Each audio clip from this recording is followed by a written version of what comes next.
Smart saving plan తో మీ ఆత్మీయులకు ఉజ్వలమైన సురక్షితమైన జీవితం అందించండి. టాటా ఏఏతో ఇది సాధ్యం. ఎక్సైజ్ ఎన్ఫోర్స్మెంట్ అధికారుల దాడుల్లో ఎండు గంజాయి పట్టివేత కలకలం రేపింది.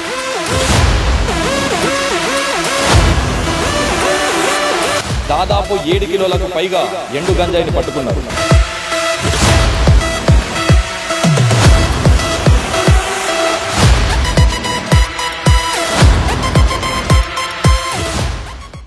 ఎక్సైజ్ ఎన్ఫోర్స్మెంట్ అధికారుల దాడుల్లో ఎండు గంజాయి పట్టివేత కలకలం రేపింది. అరెస్టు చేసిన వారిలో ఒకరు మైనర్ కాగా మిగతా 2 మేజర్లు అని నిర్ధారణ అయింది.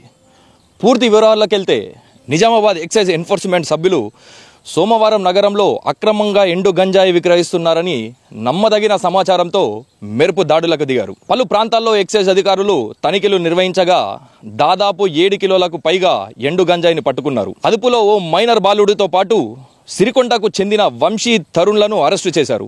ఒడిశా రాష్ట్రం నుంచి గాంజాయిని కొనుగోలు చేసి ఇక్కడ అధిక ధరలకు అమ్ముతున్నట్లు ఎక్సైజ్ ఎన్ఫోర్స్మెంట్ సిఐ వెంకటేష్ తెలిపారు. అయితే నిషేధిత అక్రమ ఎండు గంజాయి తరలింపులో పోలీసు అధికారులకు ఏ మాత్రం అనుమానం కలగకుండా ఇతర రాష్ట్రాల నుండి గంజాయి తరలింపులో మైనర్లను బలి పశువులుగా గంజాయి ముఠ సభ్యులు కొత్త ప్లాన్ను శ్రీకారం చుట్టారు. ఈ విషయంలో తనిఖీల్లో తేట తెల్లమైందని అధికారులు పేర్కొన్నారు.